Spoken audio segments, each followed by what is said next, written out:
show you how to replace the battery on your DB9.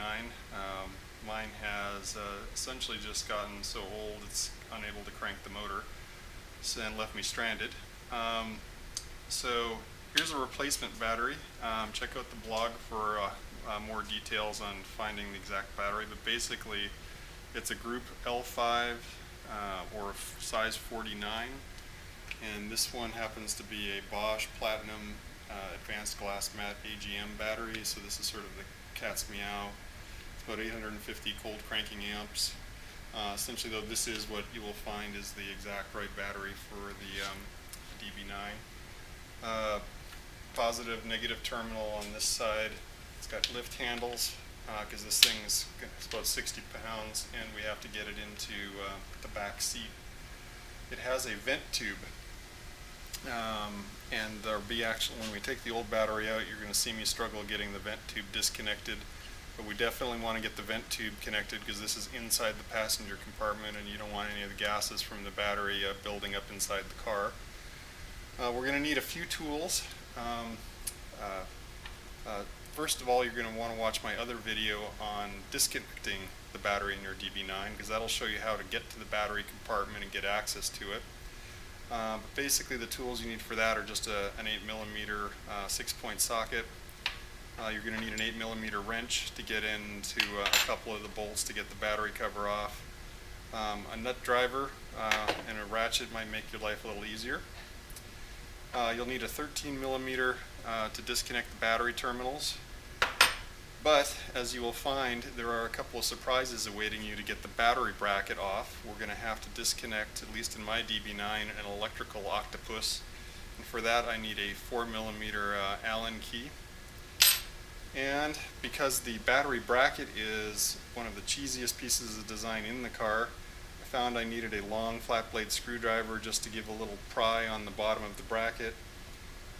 And also to get the part of the electrical octopus off, I needed a pair of flat nose pliers. It's not particularly this style, but just anything that can do a pair of pliers. We're going to have to squeeze an electrical connector to get it out of the way, so I needed some pliers for that. Alright, well let's head over to the car and get the old battery out. Alright, so if you watched my other video on disconnecting the battery, you can see that we've worked our way into the right rear seat squab area where the battery is stored. And the very first step is to use your 13mm wrench and disconnect the negative terminal first. Loosen the bolt on top, wiggle the terminal, and lift it off. Why the negative terminal first? It's because if my wrench were to hit this aluminum side while I was undoing this, I wouldn't arc weld it. If I did the positive side first while the frame is still grounded, basically you're building yourself a nice big DC arc welder.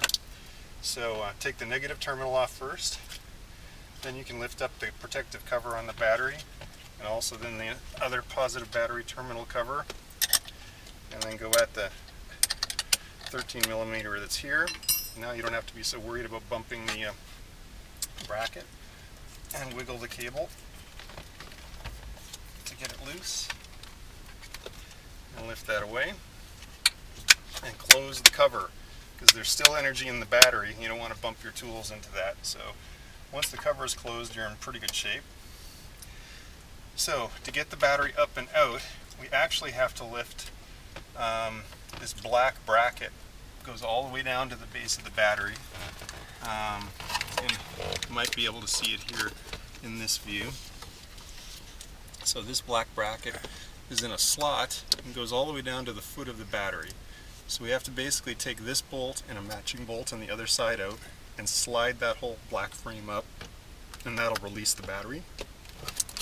But they've craftily attached the electrical system to this bracket now. I noticed in some of the online articles the older generations of the cars didn't have this, but basically we have to get this octopus released. So there's these little push tabs, these little black dots. You just generally lift underneath, and this is basically an insulating cover, and with everything de-energized it's okay to take this cover off, and this just pushes back on when we're done. Set it aside. So now there's these three 4mm X screws we need to get this whole octopus of cables to flip up out of the way so we can get this bracket to be able to move freely. And you're going to be careful not to drop these screws into these inaccessible spots that you would suffer for. And I can't tell you how complaining my back is right now, because you got to lean in from the side of the passenger compartment to get all this done. And my trusty helper Rob is acting as cameraman today, so you're not actually seeing the jitter cam. So this is free, but unfortunately this gray cable connects to this set of cables here, set of wires, and there's actually an electrical fixture. And I'm just going to take the camera for a close-up.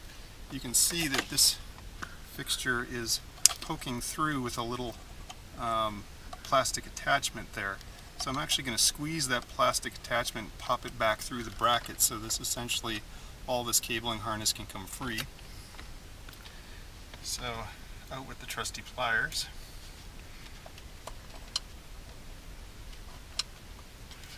And I'm squeezing it and pushing in simultaneously.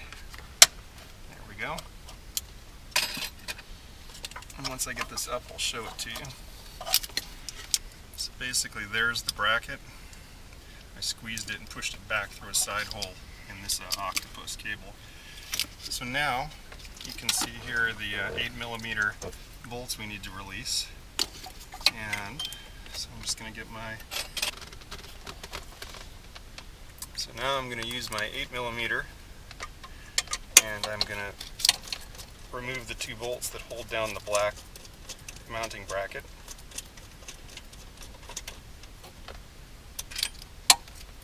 That's one.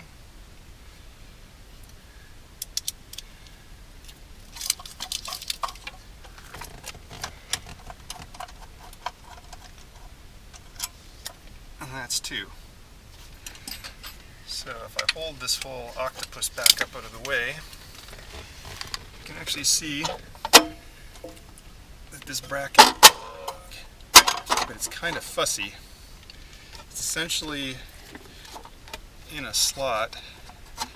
And when you're doing yours, you'll be able to see it more clearly. And finally it comes up and away. And now we've got the battery released. So the next step we have to worry about is that there is a vent tube over on the side here now, and I pointed it out on the bench. So this one's right up against the side, so when I lift this up there's going to be a hose attached. And I'm hoping I can get the battery up onto the lip here so I can rest it, and then I'll be able to hopefully get my hands on that side. So this thing's about 60 pounds, so you're either going to watch me make a workers' comp claim, or this is going to come up. Wow, that worked. Alright, if you hand me the camera. It's funny, there's the vent tube going to just nowheresville. Hopefully there's a hole in the floor for that. I'll follow up on that next, but anyways, whoa. Cameraman help. And there, I just pulled off the vent tube. And I'll carry it out the door. So in here, basically you can see there's an opening in the pan where the basically the tube just pops into, and then the fumes will draft out the rest of the way. Alright, so time to get the other battery. So one of the challenges I've discovered is that this vent tube that goes onto the battery, and we're just checking it out here on the bench, sticks down, and this goes through a hole in the bottom of the pan of the battery compartment. But notice that there's only a couple of inches left. Well, where does this tip go is had me wondering, and you can actually see daylight. You can see a hole in the bottom of the pan of the whole car where you can actually see underneath the car. Well, this is almost trimmed exactly to distance, and it's just supposed to line up, and there's no way you can get your hand in there to align it, because this is just literally going to poke out the bottom of the pan of the car. So I made myself an extra little cheater here. I took a piece of just baling wire essentially. You could use a pipe cleaner or something, and I'm going to stick it partway up the pipe. And I've put a few kinks and bends in it so it actually stays and doesn't fall out of the hose. So my cunning plan is that as I stick the battery in, this long metal wire is going to be sticking at the bottom of the car, and then that will guide as I push the tube down. That should hopefully give me the a little bit of flexibility to kind of aim and guide the pipe down out the hole in the bottom of the car. So that'll make sense to you once you're actually looking at the hole in the bottom of your car. Alright, hope that helps. Well, next we're just going to get the battery roughly into position. 80 pounds of awesomeness. I'll just sit it up on the lip here. So can you push it through and then just rest it on the ground, like that thing sitting on the ground? So it won't fall through any further.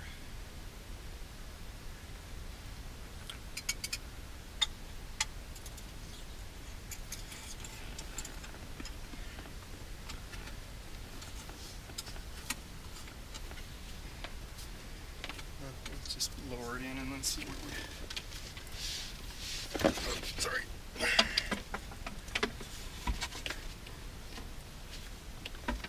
Okay, let me pull this side up for you.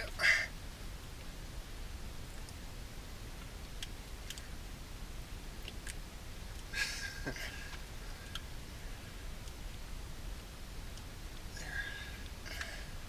Okay. It's not quite set here. Does that seem like it's... Looks like it's... That sounds like it now.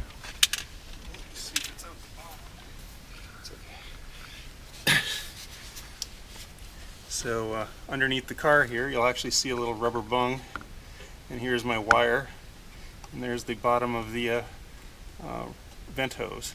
So it doesn't need to protrude down very far, just a little bit, so that all the gases from the battery leave the car. I'm going to pull my wire out. There we go. So that's all set down here. Alright, so the battery's sitting absolutely, work it around a little bit, but you'll feel it. Slide the battery, up to the front edge of the space, because now we're going to work on getting the battery retaining bracket back down. And also now would be the time to check that the vent tube is sticking out the grommet at the bottom of the car. Alright, well next up I'm going to get the battery secured back in place, which means put the bracket back. And it's just carefully lining the bracket up on the little frame and then working it back down.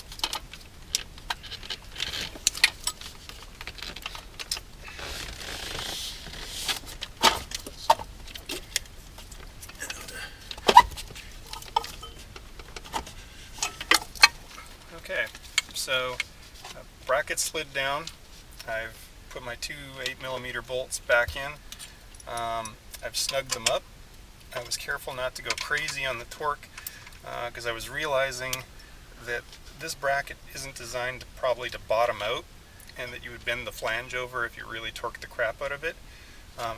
But the whole time I was tightening it up, I was wiggling and jiggling the battery to make sure the bracket was seating on the lip down below, and it feels solid as a rock.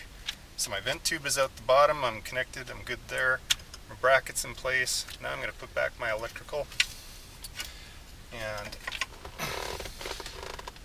notice my battery post covers are still on, because this thing keeps flopping down on here, so I don't want it to basically get connected. I almost made a mistake, so we got to get this connector up done up first. And that basically falls underneath. It's going to be tough to see, but basically I'm getting that little plastic teat back through the hole in the side of the bracket. And now that's mounted. So this just falls into place. It's a good time for a piece of commentary. Got no idea what this accessory connection is for. It was just tucked down in the compartment. So maybe somebody can comment. It's probably for some options my car doesn't have. So that was just down there. So now I have my 3 Allen. This little gray cable has a slot. That goes in there. Now I'm going to put back my 3 number 4 Allen.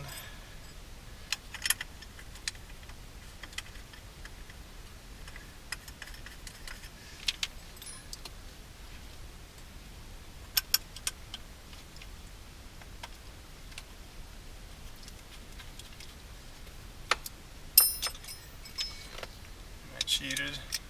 Went and got a nut driver attachment for this, just so it'll go a little quicker on camera.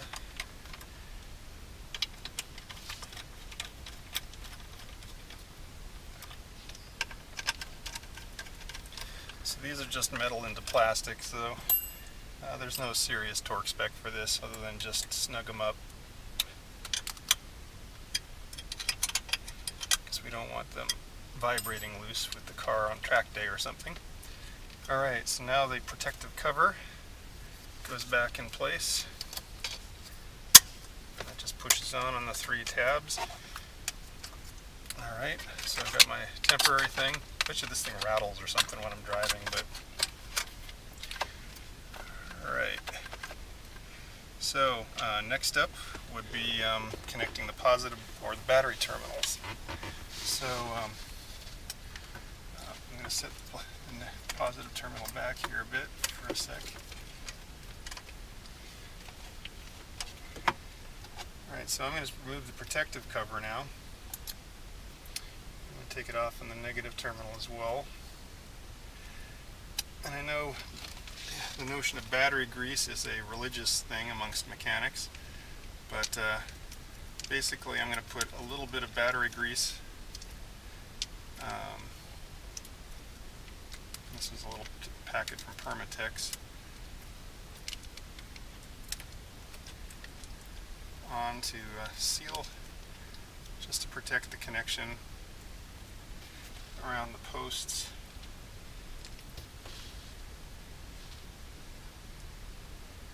And also just almost some degree as a lubricant for putting the posts on.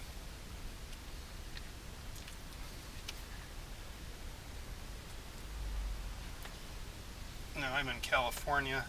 This is probably overkill, but maybe in England or one of the other climates where somebody watching is, this is a good idea. Okay, so let's put on our positive battery terminal. Should be no theater here, just because we don't have the ground on yet. I'm going to give it a couple of firm wiggles. And then I'm going to start doing up the terminal. A 13mm wrench again. Alright, and of course there's a torque spec for hooking up the battery terminals. Aston Martin owner's manual says it's 9 Newton meters. So that's easy enough. Now to hook up my negative terminal, and the car is going to finally be energized. Wiggle this down. Oh, actually, get my red protective cover over on my positive terminal, so now I can get into some trouble. And I'm just going to use my trusty torque wrench as a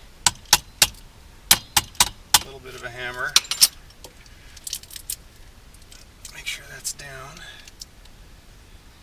I'm actually going to loosen that up even a little bit further. Seems like this terminal might be a little broader.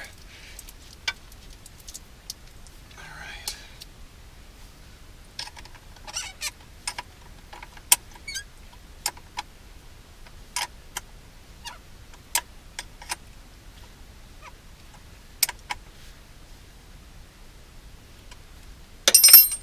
And torque this. Alright. So, my terminals are attached, my protective cover is in place, the ground terminal is connected. I'm going to refer you back to my disconnecting the battery video to show how to put this battery cover and the seat squab back in. Also remember, you need to do the typical 5 steps. Anytime you've disconnected the battery in your DB9, you're going to have to redo your window auto drop position. You're going to have to redo your seat module calibration for your seat positions. You're going to have to redo your clock. You're going to have to redo your stereo presets, and the hardest of all is you're going to have to do your redo the misfire calibration stuff. I've done videos for all 5 of those things, and I'll put links to them here on the site. So anyways, new battery in place, good to go.